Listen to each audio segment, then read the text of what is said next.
Dan yes, posisinya dia pas lagi nonton film Warna Laut itu, dia tuh lagi di rumah sama istrinya yang lagi hamil 8 bulan. Terus punya the audacity untuk nonton begitu dan nelpon si Santi buat minta servis ya.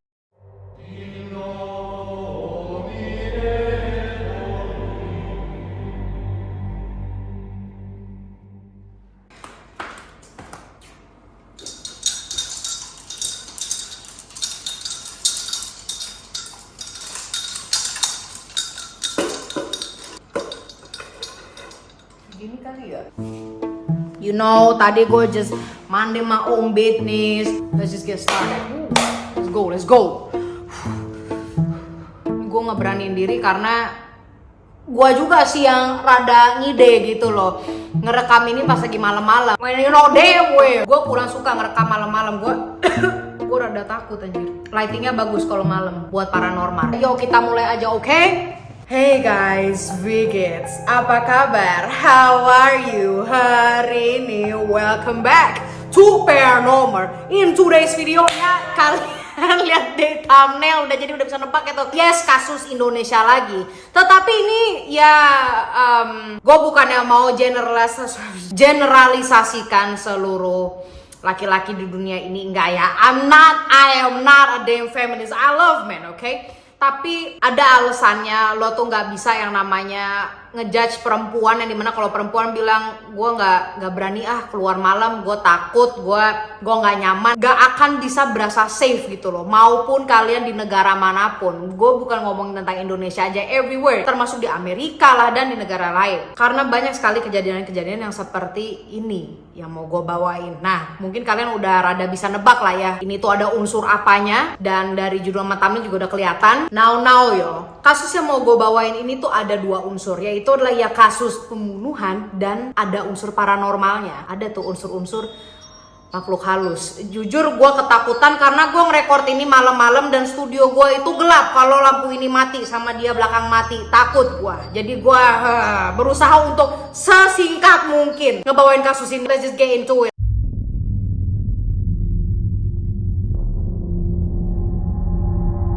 Nah, TKP-nya itu ada di daerah Kecamatan Jetis, Kabupaten Mojokerto. Lebih tepatnya di Jalan Raya Desa Melirip, Desa Melirip. Nah, kok langsung di TKP, Mar? Gimana tuh ceritanya? Sabar. Nah, si cowok down sembari nyemil, oke? Nah, ini kejadiannya itu di pinggir jalan. Di jalan itu ada bangunan kecil yang dijadiin rumah pijat. Gimana ya?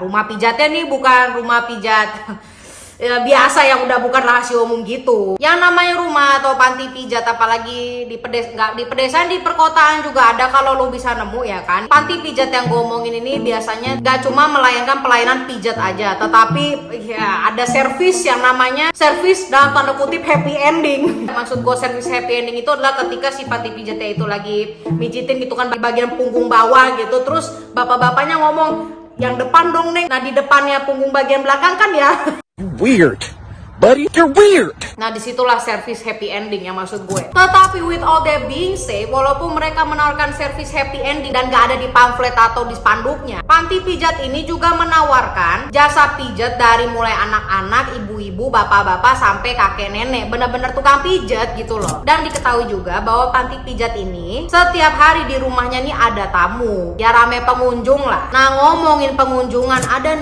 nih satu pengunjung yang jadi salah satu pemicu munculnya rasa trust issue perempuan sama laki-laki. Mohon maaf nih ya, karena emang ternyata kasus seperti ini tuh lumayan banyak. Kita panggil aja nih si pengunjungnya adalah Anto, yang udah jelas nama aslinya gua taruh di layar aja, nggak mau gua sebutin di sini. Oke, kita panggil si Anto ya. Anto itu adalah kependekan dari anak tolol. Jadi begini, kronologi awalnya di rumah pijat ini tuh ada satu pegawai perempuan yang namanya tuh Amarwati, yang biasa dipanggil Santi. Nah si Santi ini sudah beberapa kali ngelayanin si Anto ini. Yang jadi masalah adalah si Anto nih kadang gampar sama si Santi. Parah kan ya, kesian tau gak sih? Dan si Anto ini melakukan hal-hal tersebut ketika mereka lagi begitu. Nah itu sudah terjadi beberapa kali dan ini membuat si Santi nggak nyaman, bahkan sampai ngerasa takut banget lah sama si Anto ini, berharap jangan sampai dia datang lagi. Bahkan ada beberapa kali niatan si Santi untuk memindahkan panti pijatnya ke area lain biar nggak ditemuin lagi sama si Anto, tapi dia mikir kalau dia pindah di Mojokerto pasti bakal ketemu lagi nih sama si Anto, makanya diundur terus deh tuh niatannya untuk pindah. Sampai akhirnya si Anto yang udah beberapa bulan kagak nongol-nongol, nggak servis gitu kan di tempat dia, ya bagus gitu kan si Santi jadi aman, tiba-tiba ngehubungin Santi dan bilang mau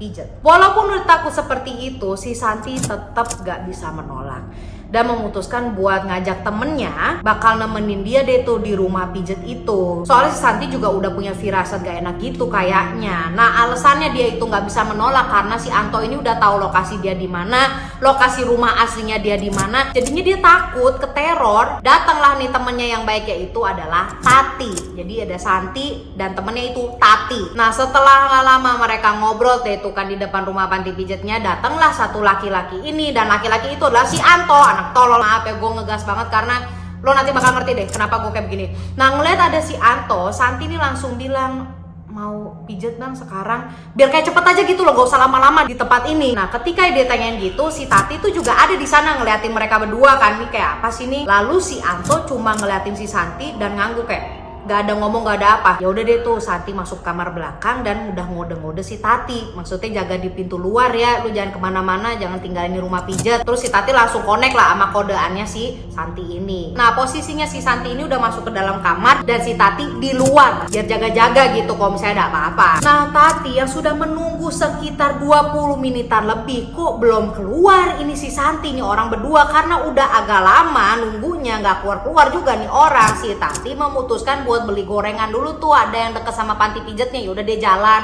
beli gorengan dulu, ditinggal deh tuh kan mereka berdua. Nah kelar makan gorengan dia balik lagi deh tuh, kok masih belum keluar-keluar juga ini si Santi sama si Anto. Udah mau sejam ini masalahnya.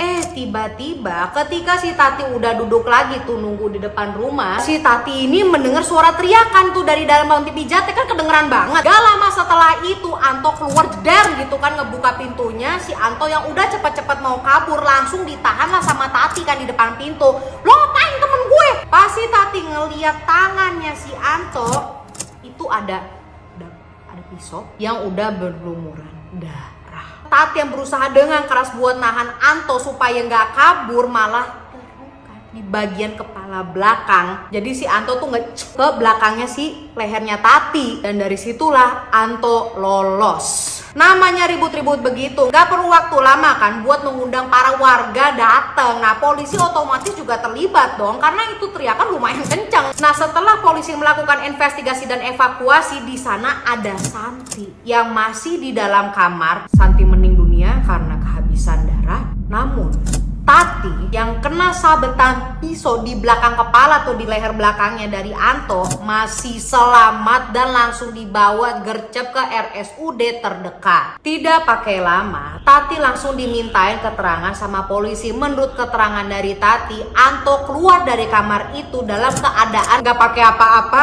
Dia nggak pakai baju dong, saking panik ya gitu. Sampai akhirnya ditahanlah sama Tati dan ngebuat Tati didorong dan kena itu tadi kan pisaunya tuh di belakang leher. Namun Tati pas lagi saat itu dia masih bisa gerak gitu, nggak langsung jatuh drop, dan dia berhasil dong mengambil pisaunya yang ada di tangannya si Anto ini, langsung ngebuang itu pisau karena luka yang cukup fatal tuh si Tati. Barulah dia jatuh. Namun walaupun si Tati itu jatuh, dia masih bisa melihat si Anto kabur naik motor dan masih dalam keadaan gak pakai apa-apa.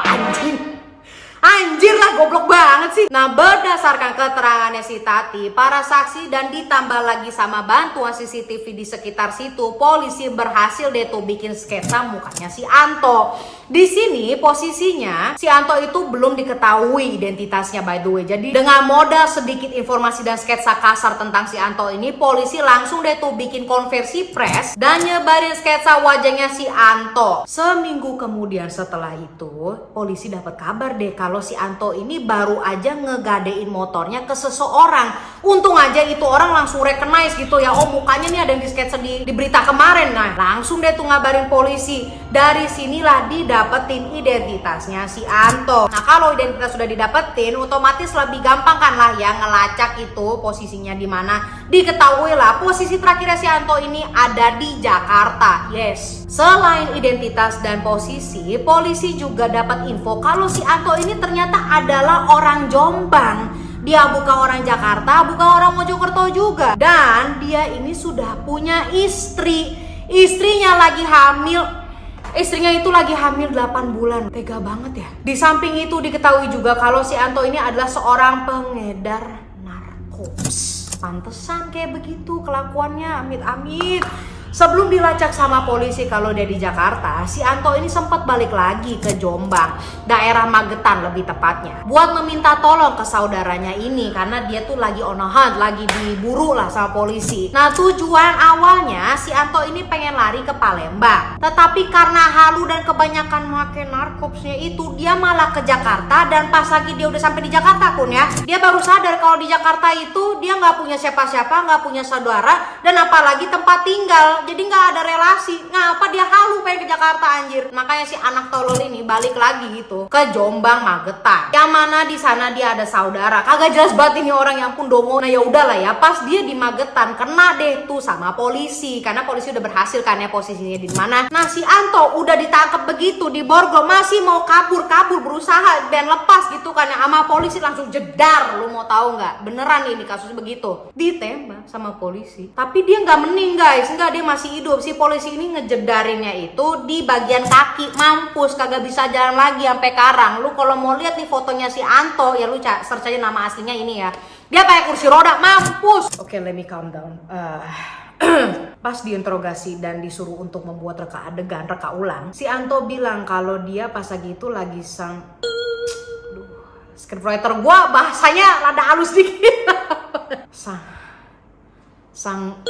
Karena habis nonton film Warna Laut, oke? Dan yes, posisinya dia pas lagi nonton film Warna Laut itu, dia tuh lagi di rumah sama istrinya yang lagi hamil 8 bulan. Terus punya the audacity untuk nonton begitu dan nelpon si Santi buat minta servis. Ya udahlah, dia cabut dari rumah, pergi deh dia itu ke rumah panti pijatnya si Santi. Di tengah si Anto ini lagi begituan sama si Santi, dan posisinya itu lagi posisi si perempuan lagi nungging. Si Anto mengeluarkan pisau yang dia bawa dari rumah dan langsung nusuk leher si Santi di bagian panggul, pinggung dan punggung atasnya berkali-kali sama si Anto. Dan menurut tim autopsi, lukanya ini sampai sedalam 14 cm, jadi itu dalam sekali. Alasannya ketika ditanya polisi mengapa lu ngelakuin itu, si Anto ngejawab dengan enteng banget itu rahangnya ya kan, bahwa dia itu gengsi, minta uang ke istri, minta uang buat begituan di panti pijat. Dan si Anto ngakunya bahwa dia ini juga lagi diambang-ambang mau cerai. Polisi masih ngedesek, ya kenapa lu masih bunuh si Santi? Emangnya dia salah apa? Ada histori apa kalian berdua? Dia cuma bilang begini, soalnya saya nggak mampu ngebayar jasanya si Santi. Gak mampu ngebayar jasa. Yes, jadi dia ngebunuh karena dia nggak bisa bayar. Nah terus Anto ini divonis 20 tahun penjara dan rumah pijatnya itu ditutup, tidak ada jasa lagi ya karena emang yang punya cuma si Santi ya, dan hanya dia doang yang ada dalam sana. Alhasil itu rumah panti pijat jadi kosong, tapi sempat deh tuh pernah jadi tempat makan kayak warung begitu. Lalu nggak lama kemudian ditutup karena yang punya warung itu diganggu. Yes, diganggu. Gak lama kemudian setelah si warung makan tersebut, ada deh tuh yang jual dagang duren, tapi bukan di dalam panti pijatnya, namun di depannya. Dan si tukang durennya ini sering ditampakin yang warna putih ya, kalian ngerti lah maksud gue apa. Anjing, gue merinding, aduh gue sendirian di sini. Nah makanya sekarang rumah panti pijatnya itu terbengkalai dan sudah 2 tahun jadi abandoned. Dan yes, rumah panti pijat ini merupakan salah satu spot angker di Mojokerto, lebih tepatnya di desa Melirip ini, karena memang banyak warga yang telah melihat sesuatu ada di rumah panti pijat tersebut. Nah with all that being said, makanya tadi gue bilang ya, ini ada unsur-unsur supernaturalnya. Tapi what do you think guys? Energi yang sensitif. Gue jadi susah fokus nih karena ntar deh pas lagi siang-siang gue studio tour lah ya, biar kalian tahu bentukan studio gue kayak apa. Rada serem masalahnya. So yes, I'ma wrap this up. Thank you so much for watching this video. I want to know what you think about this case. Komen di bawah ini. I will see you when I see you. Don't forget to subscribe. Follow terus Instagram Sasha X Marisa and TikTok gue juga. Tapi TikTok gue sih bukan ke horor ya, lebih kayak wibu-wibu gitu ya. Mohon maaf lah ya, ini YouTuber juga rada boleh tok gue anjir. Udahlah tutup. And I love you guys. Bye bye. Nada gue jadi tinggi-tinggi gini biar nggak ketakutan gitu, agak biar jovial, you know what I'm saying? Shit.